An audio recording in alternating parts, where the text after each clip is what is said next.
பிஸ்மில்லா Arabic academy. வீட்டில் இருந்தபடியே குர்ஆனை அரபு மொழியில் படித்து புரிந்து கொள்ள வேண்டுமா? முஸ்லிம் மற்றும் முஸ்லிம் அல்லாதவர்கள், ஆண்கள், பெண்கள், வயது வரம்பு கிடையாது. கல்வி தகுதி தேவையில்லை. திறமை வாய்ந்த அனுபவமிக்க ஆசிரியர்களை கொண்டே வகுப்புகள் நடத்தப்படுகிறது. 3 மாதத்தில் குர்ஆனை சிறந்த முறையில் கற்றுத்தரப்படும். மேலும் விவரங்களுக்கு கீழுள்ள எண்ணை அணுகுங்கள். குர்ஆன் வழங்கிய தமுமுக, அதுவும் கோவில் வாசலில் நின்று இந்து பக்தர்களுக்கு குர்ஆன் வழங்கிய தமுமுக தமிழகத்தில் மத கலவரத்தை தூண்ட பாக்குறாங்க. தமிழ்நாடு அரசு வேடிக்கை பார்க்கிறது. ஓ, இந்துக்களை இனியாவது வெடித்துக் கொள்ள மாட்டாயா அப்படின்னு ஒரு வன்மமான கருத்தை இந்து முன்னணி சார்பில் சோசியல் மீடியாவில் படுவேகமா பரப்பிக்கிட்டு இருக்காங்க. இப்போ இந்து முன்னணி அவங்களுடைய அஃபிஷியல் ட்விட்டர் பேஜ், அவங்களோட அஃபிஷியல் ஃபேஸ்புக் பேஜில் ஒரு போஸ்ட் கார்டு ஒன்று போடுறாங்க. அதை என்ன பண்றாங்கன்னா, தமுமுக இந்து பக்தர்களுக்கு குர்ஆன் கொடுத்துட்டு இருக்காங்க அப்படின்னு சொல்லி. நான் அதை ஃபர்ஸ்ட் படிக்கிறேன் பாருங்களேன்.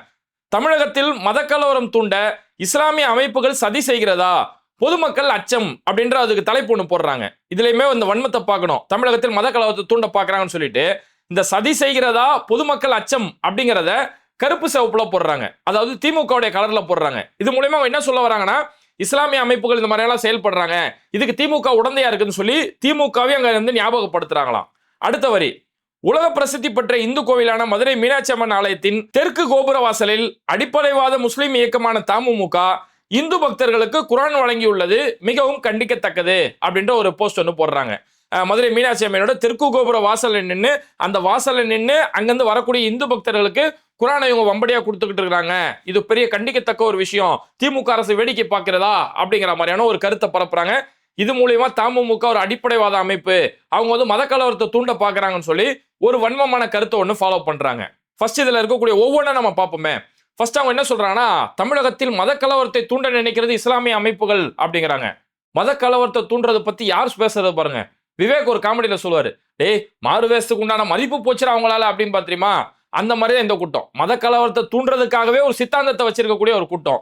இவங்களே தங்களுக்கு தாங்களே வீட்டுல பெட்ரோல் குண்டை போட்டுக்கிறது, இவங்க காரை இவங்களே கொளுத்தி விட்டுட்டு எனக்கு பாதுகாப்பு வேணும், கட்சியில உயர் பொறுப்பு வேணும், கட்சியில நான் பிரபலமாகணும் அப்படிங்கிறதுக்காக இவங்க வீட்டுல இவங்களே பெட்ரோல் குண்டை அடிச்சுப்பாங்க, இவங்களே ஆளை வச்சு இவங்களை வெட்டிப்பாங்க. இப்படி எத்தனையோ கர்ம முடிச்ச காரி துப்பக்கூடிய சம்பவங்கள் நடத்திக்கிட்டு இதை வச்சு எப்படியாவது அரசியல்ல கலவரத்தை உண்டாக்கிடலாம் அப்படின்னு செயல்படக்கூடிய ஒரு கூட்டம். இஸ்லாமிய அமைப்புகள் கலவரத்தை தூண்டுறாங்க அப்படின்னு சொல்லி ஒரு அபாண்டமான தலைப்பு அதுக்கு வைக்கிறாங்க. அடுத்து முக்கியமான பாயிண்ட் வரேன். உலக பிரசித்தி பெற்ற இந்து கோவிலான மீனாட்சி அம்மன் கோவிலோட தெற்கு கோபுர வாசல் நின்றுதான் இது மாதிரியான குர்ஆன் கொடுக்குறாங்க அப்படின்னு சொல்றாங்க இல்லையா?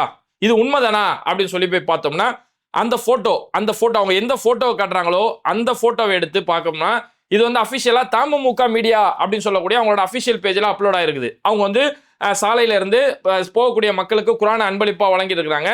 அது எந்த இடத்துல நடந்தது அப்படின்னு பார்த்தோம்னா, இது நடந்தது மீனாட்சி அம்மன் கோவிலோடைய தெற்கு வாசல் சொல்றாங்களே, தெற்கு கோபுர வாசல், அங்க நடந்த சம்பவம் கிடையாது.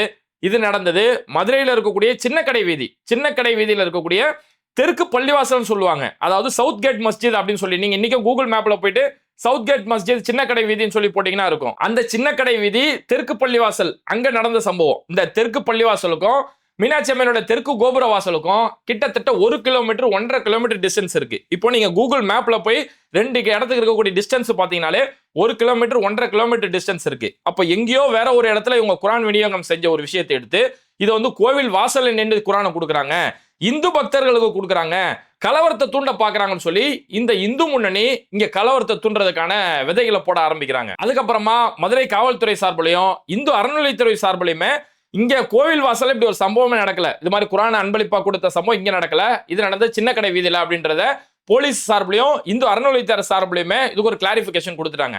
அதுக்கப்புறமா நான் இது கூடுதலா இன்னும் இது எங்க நடந்துச்சு அப்படிங்கிறது, இது கூடுதலான விவரம் எப்படி தெரிய ஆரம்பிச்சிச்சுன்னா, அதுதான் இங்க ஒரு ஹைலைட் பாயிண்ட் சொல்லலாம். அதாவது தமுமுக சம்பந்தமா ஒரு வன்மத்தை பரப்பா பார்த்தாங்க. ஆனா இங்க SDPI மூலமா இங்க உண்மை தெரிய வந்தது. அதாவது என்னன்னா, அந்த குர்ஆன் அன்பளிப்புன்னு சொல்லி அந்த இடத்துல ஸ்டால் போட்டிருக்காங்க இல்லையா, அந்த ஸ்டாலோடைய ஒரு ஓரத்துல பார்த்தோம்னா ஒரு SDPIயோட போர்டு ஒன்று இருக்குது. அந்த போர்டு என்னன்னா, இலவச ஆம்புலன்ஸுக்கு தொடர்பு கொள்ளவும் சொல்லி SDPI அவங்களோட கான்டாக்ட் நம்பர் அங்க போட்டிருக்காங்க. ஒரு சின்ன பேனர் ஒன்று இருக்குது. அப்ப இந்த பேனரை வச்சு பார்த்துட்டு தான் அதுக்கப்புறம் இது எந்த தெரு அப்படிங்கிறது ஒரு கிளாரிட்டி வர முடிஞ்சது. அப்புறம் பார்க்கும்போது தான் இது சின்னக்கடை வீதியில இருக்கக்கூடிய தெற்கு பள்ளிவாசல், அந்த பள்ளிவாசல் தர்கா இருக்கும், அந்த தெருவில், அது இஸ்லாமியர்கள் கணிசமா வாழக்கூடிய ஒரு பகுதி, அந்த இடத்துல தான் இவங்க குர்ஆன் ஸ்டால் போட்டிருக்கிறாங்களே தவிர இவங்க கோயில் வாசல்ல போய் போடல அப்படிங்கிறது இந்த SDPI போர்டு மூலமா இந்த இடத்துல ஒரு தெளிவு வந்தது. அதாவது பொதுவாகவே சொல்லப்படும், என்ன இந்த இஸ்லாமிய அமைப்புகளுக்குள்ள ஒற்றுமை இல்லையே, எப்போ பார்த்தாலும் கருத்து வேறுபாடுகளோட இருக்காங்களே அப்படின் போது, என்னதான் கருத்து வேறுபாடுகள் இருந்தாலும் சமூகத்துக்கு ஒரு பிரச்சனை அப்படிங்கும் போது எல்லாருமே ஒற்றுமையா ஒரே களத்துல நிக்கிறத நம்ம பல இடங்கள்ல பார்க்க முடியும்.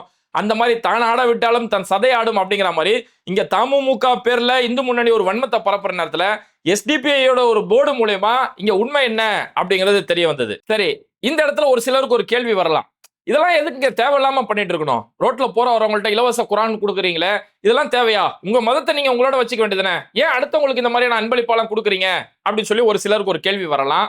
ஃபர்ஸ்ட், இது இந்திய அரசியல் சாசனம் கொடுத்திருக்கக்கூடிய ஒரு உரிமை. என்னன்னா, இந்திய அரசியல் சாசனம் ஆர்டிகல் 25 என்ன சொல்லுதுன்னா, ஒருவர் ஒரு மத நம்பிக்கையை அவர் நம்பிக்கை கொள்வதற்கு, அதை நடைமுறைப்படுத்துவதற்கு, அதை அடுத்தவருக்கு பிரச்சாரம் செய்வதற்கு இந்திய அரசியல் சாசனம் முழு உரிமை கொடுத்திருக்குது. அதன் அடிப்படையில தான் பல இடங்கள்ல பார்ப்போம், பைபிள் இலவசமா பைபிள் விநியோகம் செய்யறதை பார்த்திருப்போம், பைபிள் சம்பந்தமான பிரச்சாரம் செய்யறதை பார்த்திருப்போம். சில இடங்கள்ல குடுமி வச்ச சிலர் இருப்பாங்க, அவங்க இந்து மதத்தை சேர்ந்தவங்க, பகவத்கீதையை எடுத்து விநியோகம் செய்யறதை பார்த்திருப்போம். பகவத்கீதையோட கருத்துக்களை மக்களுக்கு பேம்ப்ளெட்ஸ் மூலமா கொடுத்துட்டு இருப்பாங்க, பார்த்திருப்போம். அந்த மாதிரி இஸ்லாமியர்கள் சில இடங்கள்ல குரானுடைய போர்டு வச்சு இலவசமா குரானை கொடுத்துக்கிட்டு, இஸ்லாமிய போதனைகள் இருக்கக்கூடிய பேம்ப்ளெட்ஸ் கொடுத்துக்கிட்டு இது மாதிரியான பிரச்சாரங்கள் செய்வாங்க. இதெல்லாம் நடத்துறது எதுக்குன்னா, இந்த மதத்துல இருக்கக்கூடிய நல்ல விஷயங்களை அடுத்த மத மக்களுமே புரிஞ்சுக்கிறணும். புரிஞ்சுக்கிட்டோம்னா யாராவது ஒரு மத கலவரத்தை தூண்டுறாங்க அப்படிங்கும் போது அப்ப அந்த மக்களுக்கு ஒரு தெளிவு இல்லையும், இல்லையே இந்த மதத்துல அப்படி கிடையாது, நான் இந்த மதம் சம்பந்தமா படிச்சிருக்கேன், இந்த மதத்துல அப்படி இல்லையே அப்படின்னு சொல்லி ஒரு மதம் சம்பந்தமா இன்னொரு மத மக்களுக்கு ஒரு நல்ல புரிதல் ஏற்படுங்கிறதாலதான் ஆர்டிகல் 25 நமக்கு இது மாதிரியான ஒரு உரிமையை கொடுத்திருக்குது. இப்போ இதையும் தாண்டி இதுல இன்னொரு விஷயம் என்னன்னா, இது மாதிரி குரான் கொடுக்கணுமா அப்படின்னா கண்டிப்பா கொடுக்கணும்னு நான் சொல்லுவேன். ஏன் அப்படின்னா, இன்னைக்கு இந்த குரானுக்கு எதிராக எவ்வளவு பெரிய வன்மங்கள் இங்க பரப்பப்பட்டு இருக்கு. கோடிக்கணக்கான செலவு செய்யப்பட்டு இங்க திரைப்படங்கள் எடுக்கப்படுது, கோடிக்கணக்கான செலவு செய்யப்பட்டு மீடியாக்கள் மூலமா பரப்பப்பட்டு இந்த குரான் தீவிரவாதத்தை போதிக்குது, இஸ்லாமியர்கள் தீவிரவாதிகள், அவங்களுக்கு அந்த தீவிரவாதத்தை போதிக்கிறது இந்த குரான் தான் போதிக்குது அப்படின்னு சொல்லி எப்பேற்பட்ட வன்மமான பொய்யான கருத்துக்கள் பரப்பும் போது, அப்போ அறியாத மக்களுக்கு இப்படியே ஒரு கருத்து போய் சேர்ந்துருச்சு இல்லையா? அப்போ அந்த மக்களுக்கு உண்மையை கொண்டு போய் சேர்க்கணும். இல்லங்க இந்த குரான்ல என்ன இருக்கு நீங்களே படிச்சு பாருங்க, உண்மையாவே தீவிரவாதத்தை போதிக்குதா, பெண்ணடிமைத்தனத்தை போதிக்குதா, இது மாதிரியான அடிப்படைவாதங்களையோ இல்ல ஒரு பிற்போக்குத்தனமான காரியத்தை இந்த குரான் போதிக்குதான்னு சொல்லி நீங்களே இந்த குரானை படிச்சு பாருங்கன்னு சொல்லி இலவசமா அந்த மக்களுக்கு கொடுத்துட்டு இருக்காங்க. அப்ப இதை படிக்கிறது மூலமா அந்த மக்களுக்கு ஒரு புரிதல் ஏற்பட்டு மக்கள் எல்லாருமே இல்லையே எந்த மதமே ஒரு தவறான காரியத்தை போதிக்கலன்னு சொல்லி ஒவ்வொரு மதம் சம்பந்தமா எல்லாருக்குமே ஒரு புரிதல் ஏற்படுங்கிறதாலதான் இது மாதிரியான இலவச குரான் கொடுக்கிறது. அதையும் தாண்டி அதுல ஒரு நல்ல விஷயம் இருக்குது, எந்த மதமா இருக்கட்டும் அது ஒரு நல்ல விஷயமா இருக்குன்னா அந்த நல்ல கருத்துக்களை நம்ம எடுத்துட்டு நல்ல நண்பர்களா வாழ்றதுக்கு இது ஒரு ஏதுவா இருக்கும். சரி, இப்ப விஷயத்துக்கு வருவோம். இந்த இடத்துல தமிழ்நாடு அரசுக்கும் தமிழ்நாடு காவல்துறைக்கும் நம்ம சொல்லக்கூடிய ஒரு முக்கியமான வேண்டுகோள் என்ன அப்படின்னா, இது மாதிரி சோசியல் மீடியாவில் இது மாதிரி வன்மங்களையோ அவதூறுகளையோ பரப்பக்கூடிய நபர்கள் மேல கண்டிப்பா கடுமையான நடவடிக்கை எடுக்கப்படணும். இப்ப இந்து முன்னணி இப்படி ஒரு வன்மமான கருத்து போட்டுட்டு உடனே வேகமா உண்மை தெரிஞ்சதுக்கு அப்புறம் வேகமா டெலீட் பண்ணிட்டு வர்றாங்க. ஆனா நாங்க இப்படி தவறான கருத்து போட்டுட்டோம், இது தவறான கருத்து, அதுக்கு நாங்க வருத்தம் தெரிவிச்சுக்கிறோம், அல்லது நாங்க போட்டது ஒரு தவறான கருத்து அப்படிங்கறத கூட அவங்க இது வரைக்கும் சொல்லல. ஈஸியா இது மூலமா ஒரு மதத்து மேல ஒரு அமைப்பு மேல அவங்க ஈஸியா வன்மத்தை தட்டி விட்டு போயிடுறாங்க. அதுலயும் குறிப்பா மதுரை மேல டார்கெட் பண்ணி தொடர்ந்து இது மாதிரியான சதி திட்டங்கள் நடந்துட்டு இருக்குது. இப்போ தெற்கு பள்ளிவாசல்ல அவங்க குரான் கொடுக்கிற விஷயத்தை, இஸ்லாமியர்கள் இருக்கக்கூடிய பகுதியில தெற்கு பள்ளிவாசல் அவங்க குரான் கொடுக்கக்கூடிய ஒரு விஷயத்தை தெற்கு கோவிலோட தெற்கு கோபுர வாசல் என்ன கூட்டாங்கன்னு சொல்லி இங்க ஒரு வன்மம் பரப்பப்பட்டதா. அதே மாதிரி இப்போ நான் சொல்றது ஒரு மாசத்துக்கு முன்னாடி மதுரை ஒரு இந்திக்காரன் ஒரு வீடியோ ஒன்று வெளியிடுறான். ஐ திங்க் அங்க அதாவது அங்க அந்த மதுரை மீனாட்சி அம்மன் கோயிலை சுத்தி சில பஜன் நாள் மதன் நாள் அங்க கடை வச்சிருக்காங்க. அவங்க வெளியிட்ட வீடியோவா தான் இருக்கும்.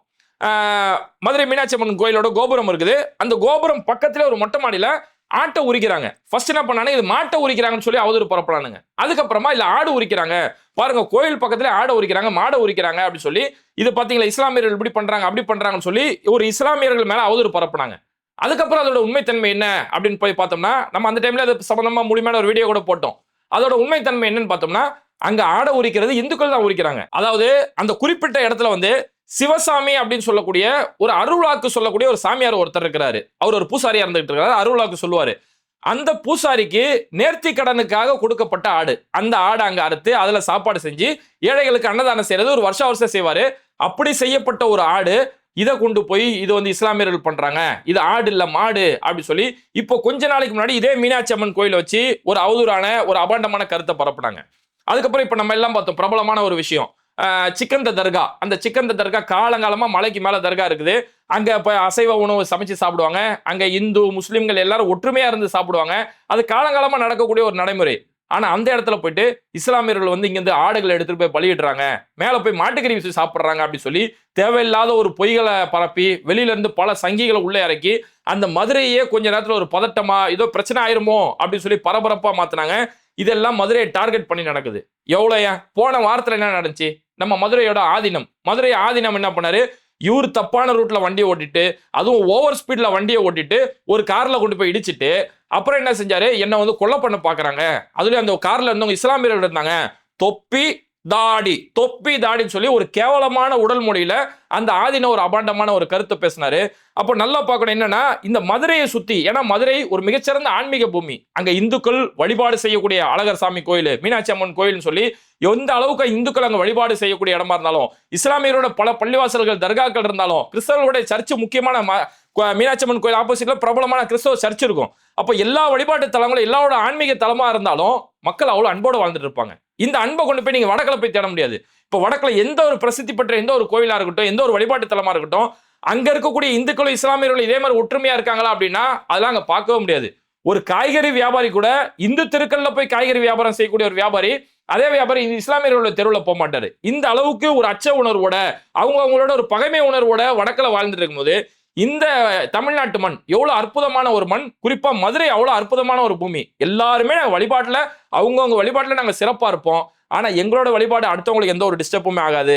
எல்லாருமே வழிபாடு நடத்த கூட நாங்கள் அன்போடு இருப்போம். ஒரு கோயிலோட திருவிழா வந்தா கூட அங்க இஸ்லாமியர்கள் ஜூஸ் எல்லாருக்குமே விநியோகம் செய்வாங்க, அவங்க குழந்தைங்களை தூக்கி கொஞ்சுவாங்கன்னு சொல்லி இவ்வளவு அன்போட அமைதியா நம்ம வாழ்ந்துட்டு இருக்கோம். இந்த அன்பையும் அமைதியும் கெடுத்து எப்படியாவது வடக்குல ஒரு அரசியல் நடக்குதுல்ல, ஒரு மதம் இன்னொரு மதத்து மேல எதிரி, ஒரு மதத்துடைய வழிபாட்டு தளத்து மேல இன்னொரு மதத்தை சேர்ந்தவங்க தாக்குதல் நடத்தணும் அப்படின்னு சொல்லி இது மூலியமா அங்க ஒரு ஓட்டு அரசியல் செய்யப்படுது. அப்படி ஒரு காரியம் நடந்தோன்னே அங்க ஒரு கட்சிக்கு அது ஓட்டா போய் மாறுது. அப்ப இந்த மாதிரியான ஒரு அரசியல் செஞ்சாதான் நம்ம எங்களால கால் பதிக்க முடியும், நம்மளால இங்க தாமரையை மலர வைக்க முடியும்னு சொல்லி தொடர்ந்து இது மாதிரியான அவதூறு கருத்துக்களை வச்சு மக்கள்கிட்ட ஒரு பொய்யான கருத்துக்களை திரிச்சுக்கிட்டு இருக்காங்க. இதனால ஒரு மதத்து மேல வன்மத்தை பரப்பி, ஒரு மக்கள் மேல விருப்ப பரப்பி, இது மாதிரியான ஒரு செயல்பாடுகள் தொடர்ந்து இங்க நடந்துட்டு இருக்கிறதால தமிழ்நாடு அரசு, தமிழ்நாடு காவல்துறை கண்டிப்பா இதுல ஒரு உச்சபட்ச நடவடிக்கை எடுத்து இது மாதிரி அது தொடர்ந்து நீங்க இந்த இந்து முன்னணி இருக்காங்கல்ல, இவங்களுடைய அபிஷியல் ட்விட்டர் பேஜ், அவங்களுடைய ஃபேஸ்புக் பேஜ்ல போய் பாருங்க. எல்லாமே அடுத்த மதத்துக்கு எதிராக வன்மம் பரப்புற மாதிரி தான். பேராசிரியர் ஜவாஹிருல்லா அவங்களுக்கு எதிரான கருத்துக்கள் போடுவாங்க, தமுமுகவுக்கு எதிரான கருத்துக்கள் போடுவாங்க, எஸ்டிபிஐக்கு எதிரான கருத்துக்கள் போடுறாங்க, நெல்லை முபாரக் அவர்களுக்கு எதிரான கருத்துக்கள் போடுறாங்க, கிறிஸ்தவ சன்னியாசிகள் அவங்கள பத்தி எதிரான கருத்துக்கள், கிறிஸ்தவ சன்னியாசிகள் வந்து பாதிரியார்கள் சீரழிக்கிறாங்க அப்படி இப்படின்னு சொல்லி அந்த மதத்தை பற்றி கொச்சையான கருத்துக்கள் பதிவிடுறேன்னு சொல்லி இப்படி தொடர்ந்து வெறுப்பு நிறைஞ்ச விஷயங்களை பரப்பி தமிழ்நாடு மக்களை ஒரு பதட்ட மனநிலையில, தமிழ்நாட்டு மக்களையுமே ஒரு வெறுப்பு மனநிலை கொண்டு வரணும்னு சொல்லி இவங்க தொடர்ந்து இது மாதிரியான காரியங்களை ஈடுபட்டு இருக்காங்க. அதனால தமிழ்நாடு அரசு, தமிழ்நாடு காவல்துறை இது மாதிரி வெறுப்பு பரப்பக்கூடிய, குறிப்பா பொய்களை பரப்பி அவதூறு பரப்பக்கூடிய நபர்கள் மேல உச்சபட்ச நடவடிக்கை எடுத்து, இது ஒரு அன்புக்கான மண் தான், இது ஒரு பகுத்தறிவு வாய்ந்த மண்ணு தான், இந்த பெரியாரோட தடி இன்னும் உயிர் போடாத அந்த தமிழ்நாட்டில் இருக்கும் அப்படிங்கிறத உறுதிப்படுத்தணும். அப்படி உறுதிப்படுத்த வேண்டியது காலத்தோட கட்டாயம். இது மாதிரி வீடியோக்களை தொடர்ந்து பார்க்கறதுக்கு மறக்காம பேட்டை டிவியை சப்ஸ்கிரைப் பண்ணிட்டு இந்த வீடியோக்களை உங்க நண்பர்களுக்கு அதிகமாக ஷேர் செய்யுங்க. இணைந்திருப்போம். Mister perfect extra gold. திருமணமான அனைத்து ஆண்களுக்கும் ஒரே தீர்வு. வயதான பலகினமா, சுகர் பலகினமா, இனி கவலை வேண்டாம். 100% இயற்கை வயகரா, 100% ஹலாலான முறையிலும் தயாரிக்கப்படுகிறது. எவ்வித கலப்படமும் கிடையாது, பக்க விளைவும் கிடையாது. ஆர்டர் செய்தாலே போதும், உங்கள் இல்லம் தேடி வந்து சேரும். மேலும் விவரங்களுக்கு கீழுள்ள எண்ணை அணுகுங்கள்.